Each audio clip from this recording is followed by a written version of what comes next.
Since many people have faulted Rey for being a Mary Sue, the people who like Rey have defended her by saying that Luke and Anakin are also Mary Sues. We've already covered whether Luke is a Mary Sue in another video. This time, let's look into whether Anakin is a Mary Sue, with references to Luke and Rey thrown in for comparison. A Mary Sue is an overpowered and perfectly good character, with no explanation given for that power level.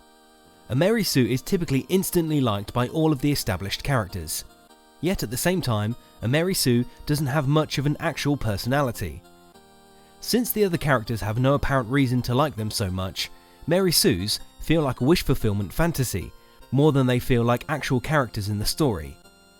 Finally, being perfectly good and overpowered, typical Mary Sues are also never embarrassed and never fail in important ways, which is one reason why Mary Sues are typically considered bad screenwriting. So, is Anakin a Mary Sue? Let's find out. First, we have the Phantom Menace. Here, young Anakin does seem to have some of the qualities of a Mary Sue. Qui-Gon treats him with extreme reverence in this film, similarly to how older and more reputable characters in a story typically treat a Mary Sue. Anakin is also extremely overpowered, with his skills in pod racing and piloting, flying a fighter craft, and destroying the Federation flagship. These points all count in favour of Anakin being a Mary Sue.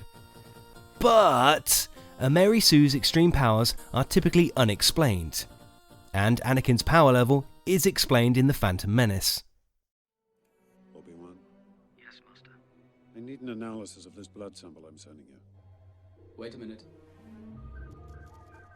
I need a midi-chlorian count. The reading is off the chart.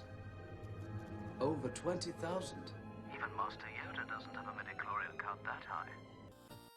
Now, in spite of a lot of people, myself included, not liking the explanation given here, Anakin's power level is explained, unlike Rey's for example.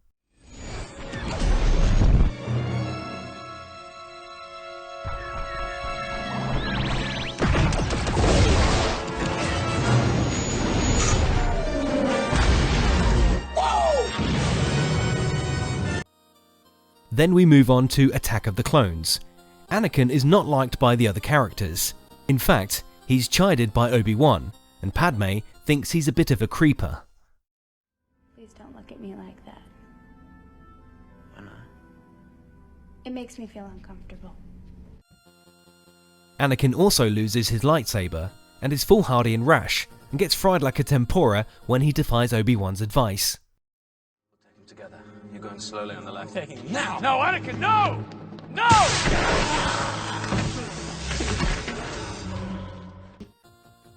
Speaking of which, Anakin gets completely wrecked when he faces off against Count Dooku. Would it be possible to imagine something like this happening to Rey?